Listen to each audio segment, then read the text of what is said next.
today, I would like to step out of the political thing and speak as a responsible parent and a responsible citizen and ask our president, the minister, and the people in the education sector. It's abundantly clear that you have a problem and you have a crisis. And there is no reason why to be arrogant and refuse to accept what everyone can see. Muko na shida. And the sector has been very badly mismanaged. Next week, when we have the retreat with my colleagues in the opposition, I'm going to plead with them that we now look for an opportunity for an all-parties conversation on the education sector in the country. Because you see, we can keep pointing fingers at the government and blaming the government and saying this and saying that. We look like irresponsible people. Our children are suffering, and we are spending time calling each other names, saying it's him who's wrong, it's her who has not done this, this one who has not done this. Personally, I would like to say sincerely, as a believer, that on that one issue, we can have whatever political differences we have or whatever it is, but on that one issue, and I hope His Excellency, our President, because we respect the Constitution and we have to respect the Constitution. William Ruto is our President under the law, and we have not suspended the Constitution. So I hope our President will see it as a genuine and sincere need for us to have an all-parties conversation on the education sector in the country.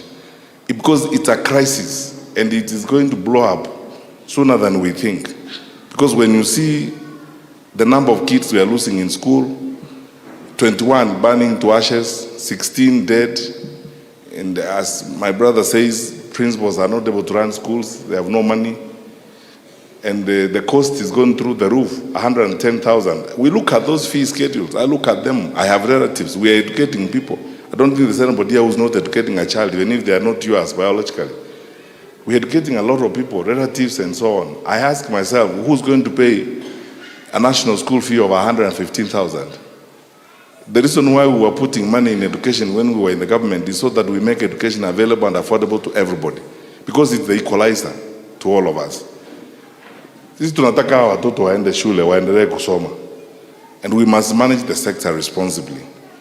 There are some solutions that I think, instead of looking like we are criticizing the government all the time, there are some solutions that are within reach. I would advise, this is unsolicited, I don't have to advise the president, but if I was there myself, I would appoint a PS in charge of transition and the new curriculum. That's what we advised Uhuru. Uhuru had a PS in charge of curriculum and transition to focus on how we're implementing the CBC. I would cut down the wastage of government by over 50% and pour all that money in education and health so that you stabilize the social sectors. I would pull in people for conversations. The Seventh-day Adventist Church has invested in education. Look, many of our churches, the Catholic Church, we used to have endless conversations with the Conference of Catholic Bishops and our pastors because they have a stake, they have an interest. Dr. Mtero here, who leads the education sector and one of our leaders in the church, you can't assume they don't know what is supposed to be done. We listen to them, we sit down with them and work with them. And then slowly we work with the professionals. I would ask the president to get a caucus of these people, plus the role players like the Secondary School Heads Association and so on, and have a honest, all-parties conversation on the crisis in the education sector. Otherwise, we are going to lose all our children, we are going to lose a generation, and it's not good for the country. So, I will plead with my colleagues, even those ones in the opposition. Safari tuweke sasa shida zetu kidogo kando na tofauti zetu kwa hii issue moja tu ya elimu ya watoto wetu.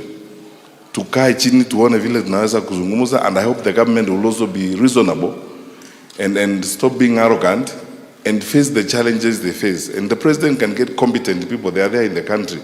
Even within his own group, he has competent people. Let him look inside. He doesn't even have to go outside his group. He can get more competent people within his own group to assist him to move this forward. Finally, mimi nawaomba